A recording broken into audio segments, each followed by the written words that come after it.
வணக்கம். புதிய தலைமுறையின் 6 வரை இன்றுக்கு உங்களை வரவேற்கிறோம்.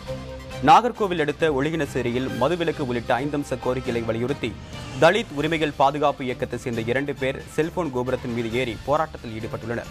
இது தொடர்பாக செய்தியாளர் நாகராஜ் தற்போது களத்தில் இருக்கிறார். அவரிடம் கூடுதல் தகவல்களை கேட்கலாம். நாகராஜ், என்ன விதமான கோரிக்கை வலியுறுத்தி இப்போ இந்த போராட்டத்தில் ஈடுபட்டிருக்காங்க? தற்போது அங்க எந்த மாதிரியான நிலைமை நீடிக்குது?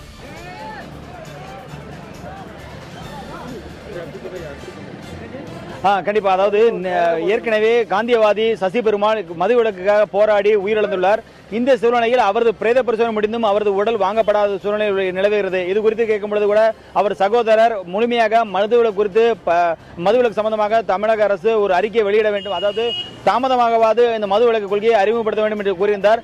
இந்த நிலையில் தற்பொழுது அவரது அதாவது தலித் உரிமைகள் பாதுகாப்பு இயக்கத்தை சார்ந்த 2 வாலிபர்கள் ஜஸ்டின் சுபாகர் மற்றும் ராஜ்குமார் என்ற இருவர் ஒழுகினசேரி நாகர்கோவில் பேருந்து நிலையத்திலிருந்து சுமார் 3 கிலோமீட்டர் தொலைவில் உள்ள ஒழுகினசேரி அருகே உள்ள ஒழுகினசேரி நிமிடத்தில் செல்போன் டவர் மீது ஏறியுள்ளனர். ஏறி நின்று கொண்டு தற்பொழுது போராட்டம் நடந்து வருகிறது. நீங்கள் பார்க்கலாம், தற்பொழுது இங்கே அதாவது மேலே இருக்கக்கூடிய இந்த பகுதியில் இருக்கக்கூடிய செல்போன் டவரில் 2 பேர் ஏறியுள்ளனர். இந்த ஜஸ்டின் சுபாகரும் ராஜ்குமாரும் முன்வைக்கக்கூடிய முக்கிய கோரிக்கைகளாக அதாவது 5 அம்ச கோரிக்கை வைக்கின்றனர். பூரண மதுவிலக்கு அமல்படுத்தப்பட வேண்டும், அதுக்காக தமிழக அரசு அறிவிப்பை வெளியிட வேண்டும். அதே போல சுமார் 25 லட்சம் நிதியை உயிரிழந்த சசி பெருமாள் குடும்பத்திற்கு கொடுக்கப்பட வேண்டும்.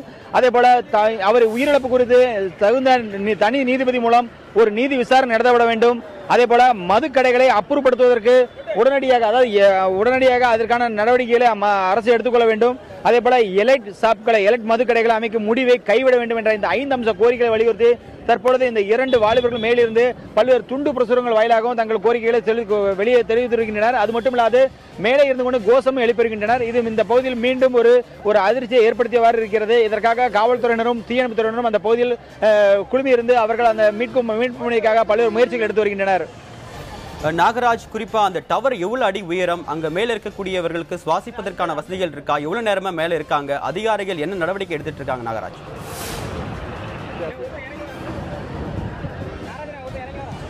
கார்த்திகேயன், இது சுமார் 120 to 140 அடி வரையும் இந்த உயரம் செல்போன் கோபுரம் உயரம் இருக்கும் என்று சொல்லப்படுகிறது. ஏன்னா இந்த கோபுரத்திலிருந்து ஏதேனும் அசம்பவிதம் நிகழாதவாறு பார்ப்பதற்காக முதற்கட்டமாக தீயணைப்புத்துறை மூலம் சுற்றிலும் அதற்கான வலைகள் அமைக்கப்பட்டுள்ளது. அதாவது அவர்களை பாதுகாப்பதற்காக, அதாவது ஏதேனும் விபத்து ஏற்பட்டால் உடனடியாக பாதுகாப்பதற்காக சுற்றிலும் வலைகளை கட்டியுள்ளனர் தீயணைப்புத்துறை சார்பில்.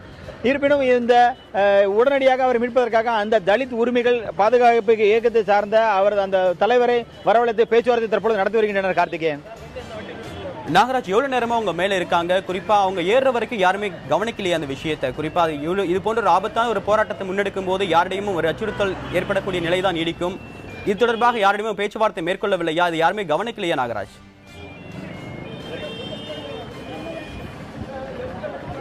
கண்டிப்பா கார்த்திகேயன், இது ரொம்ப தவறான முன்னுதாரணமாக தான் சமூக ஆர்வலர்கள் மத்தியில் சொல்லப்படுகிறது. கார்த்திகேயன், அதாவது இந்த தவறான முன்னுதாரணமாக இது பார்க்கப்படுகிறது. ஏனென்றால் இது மிகவும் ஆபத்தான ஒரு போராட்டம். ஏன்னா இந்த போராட்டத்தினால் கண்டிப்பாக வேறு ஏதேனும் ஒரு சம்பவம் நடவதற்கு கூட வாய்ப்பாக இருக்கிறது. ஏனென்றால் சசி பெருமாள் உயிரிழப்பு சம்பவம் இது ஒரு மிகப்பெரிய ஒரு ஆபத்தான ஒரு விஷயம் என்று காண்பிக்கிறது. இந்த நிலையில் இவர்கள் இருவரும், அதுவும் மெயின் சாலை, அதாவது நாகர்கோவிலிருந்து திருநெல்வேலி செல்லக்கூடிய மதுரை செல்லக்கூடிய முக்கிய வழிச்சாலை இது.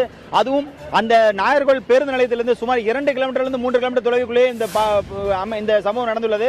அதுவும் மெயின் சாலைகள், மக்கள் அதிகம் பயணிக்கக்கூடிய இந்த மெயின் சாலையில் தான் இந்த சம்பவம் நடந்துள்ளது. எனவே இவர்கள் ஏறியதை எப்படி கவனிக்காமல் விட்டார்கள் என்பது தெரியவில்லை. இருப்பினும் இவர்களை மீட்பதற்கான தற்பொழுது தொடர் நடவடிக்கைகளை தீயணைப்புத்துறையினரும் காவல்துறையினரும் விரைவாக எடுத்து வருகின்றனர். கார்த்திகேயன், நாகராஜ், தற்போது அவரை மேல இருக்கக்கூடிய 2 நபர்களிடையுமே ஏதாவது பேச்சுவார்த்தை நடத்துவதற்கான வாய்ப்புகள் இருக்கா? அதிகாரிகள் மேலே செல்வதற்கான முயற்சிகள் மேற்கொண்டிருக்கிறார்களா? என்ன விதமான நடவடிக்கைகள் தற்போது மேற்கொள்ளப்பட்டு வருது?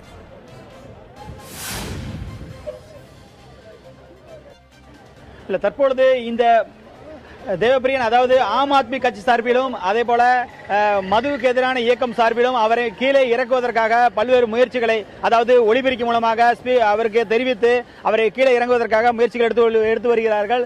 இருப்பினும் இந்த முயற்சி அது சரியான ஒரு செயல்படுமா என்பது தெரியவில்லை. ஏனென்றால் அவர்கள் இருவருமே மாலை 7 மணி வரைக்கும் இதற்காக நேரம் கொடுத்துள்ளார்கள். 7 மணிக்குள் தாங்கள் கொடுத்துள்ள இந்த 5 அம்ச கோரிக்கைகளில் ஒன்றாவது நிறைவேறாவிட்டால் நாங்கள் மேலே இருந்து கீழே குதித்து தற்கொலை செய்து கொள்வோம் என்று தெரிவிக்கின்றனர். இந்த நிலையில் அவர்களில் ஜஸ்டின் சுபாகரை இறக்குவதற்காக, அதாவது அவரை கீழே கொண்டு வருவதற்காக அந்த தலித் உரிமைகள் பாதுகாப்புக்கு சேர்ந்த தலைவர் அவர் வந்து மிகவும் முயற்சி எடுத்து வருகிறார். அதாவது அவரது மனைவி மற்றும் குழந்தைகளை நினைத்துக் கொள்ளுமாறு கேட்டுக் கொண்டுள்ளார். அதனைத் தொடர்ந்து அவர் கீழே இறங்குவதற்கு சம்மதம் வைக்கவில்லை. எனவே இருப்பினும் தொடர்ந்து முயற்சிகள் எடுத்துக்கொண்டு வருகிறார்கள். இது இந்த காவல்துறையை பொறுத்த வரைக்கும் மிக அடுத்தடுத்த ஒரு மோசமான ஒரு சூழ்நிலையாக காவல்துறைக்கு அமைந்துள்ளதாகத்தான் காவல்துறை தரப்பில் தெரிவிக்கின்றனர். இருப்பினும் அதற்கான முயற்சிகள் முழுவதுமாக எடுத்து வருகின்றனர். தற்பொழுது கூட நீங்க பார்க்கலாம், இந்த பகுதியில் அவர் ஆம் ஆத்மி கட்சி சார்பில் அவர் ஆம் ஆத்மி கட்சி சார்பிலும் அந்த மதுவுக்கு எதிரான இயக்கம் சார்பிலும் அவர்கள் ஸ்பீக்கர் மூலமாக ஒளிபெருக்கி மூலமாக அவர்கள் தெரிவித்து வருகின்றனர். அதாவது தயவுசெய்து நீங்கள் இறங்கி வர வேண்டும், உங்கள் குடும்பத்தை பார்த்துக்க வேண்டும், தயவுசெய்து இந்த கோரிக்கைகளை நிறைவேற்றுவதற்காக சம்பந்தப்பட்ட அதிகாரிகள், உயர் அதிகாரிகள், மாவட்ட நிர்வாகத்திற்கு வந்துள்ளனர். மாவட்ட ஆட்சித்தலைவர் மற்றும் காவல்துறை உயர் அதிகாரிகள் வந்துள்ளனர். எனவே விரைவில் உங்களுக்கு கோரிக்கை நிறைவேற்றப்படும், அதற்கான முயற்சி எடுக்கப்படும். எனவே தயவுசெய்து கீழே வாருங்கள் என்று கேட்டுக்கொள்கிறார். ஆனால் அதற்கான ஒரு சரியான முடிவு எட்டப்படுமா என்பது தெரியவில்லை. இருப்பினும் தற்போது நீங்க பார்க்கலாம், இந்த இயக்கத்தை சேர்ந்த, அதாவது தலித் உரிமைகள் பாதுகாப்பு இயக்கத்தை சேர்ந்த அதன் தலைவர் மற்றும் அவரோடு சேர்ந்த மேலும் மேலும் 3 பேர், மொத்தமாக 4 பேர் தற்போது ஏறி வருகின்றனர். அவரை மீட்பதற்காக நேரில் சென்று பேசி மீட்பதற்காக முயற்சிகளாக நேரே டவரின் மீது, அந்த செல்போன் டவர் மீது ஏறி செல்வதை பார்க்க முடிகிறது. நேரடியாக சென்று அவர்களை மீட்டு வருவார்கள் என்ற நம்பிக்கையுடன் தற்போது காவல்துறையினர் வெளியே காத்திருக்கின்றனர். தேவப்பிரியன்.